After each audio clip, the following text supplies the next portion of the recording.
ठाकरेंची शिवसेना मनसेत जागा वाटपाची समस्या नाहीये, वेगळा निर्णय घेणाऱ्यांना बंड म्हणणं चुकीचं आहे असं राऊत म्हणतायत। नाराज असणाऱ्यांसोबत संवाद साधला जाईल असं देखील राऊतांनी म्हटलेलं आहे। पुण्यातील चित्र स्पष्ट होईल हेही सांगायला राऊत विसरलेले नाहीयेत। ऐकूया आपण राऊत नेमकं काय काय म्हणतायत। जेव्हा दोनपेक्षा जास्त पक्ष एकत्र येतात आणि जागांची देवाणघेवाण होते, त्याच्यामध्ये ज्यांच्या जागा जातात अशा सगळ्याच पक्षांमधले त्या प्रभागातले जे प्रमुख लोक असतात, जे इच्छुक असतात, ते अस्वस्थ होणारच।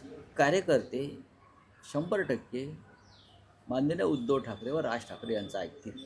आम्ही कार्यकर्त्यांना विश्वासात घेऊन प्रत्येक गोष्ट सांगण्याचा प्रयत्न करतो। ज्या पक्षानं आपल्याला 40 वर्ष बरंच काही दिलं आहे, एखाद्या वेळेस तो पक्ष एखाद्या क्षणी नाही देऊ शकत। अशा वेळेला कुणाला मी बंड करतो असं वाटत असेल त्याला बंड म्हणत नाही। आता शिंदे गट पण म्हणतो ना आम्ही बंड केलं। कसलं बंड केलं? घंटा कसलं बंड केलं? जाऊन बुटच चाटतायत ना भाजपवाल्यांचे। कसलं बंड कसं? बंडाची व्याख्या समजून घेतली पाहिजे। वैचारिक बंड असतं, देशासाठी बंड असतं, क्रांतीचं बंड असतं। तर एखाद कोणीतरी वेगळा निर्णय घेतो त्याला बंड म्हणणं हे चुकीचं आहे।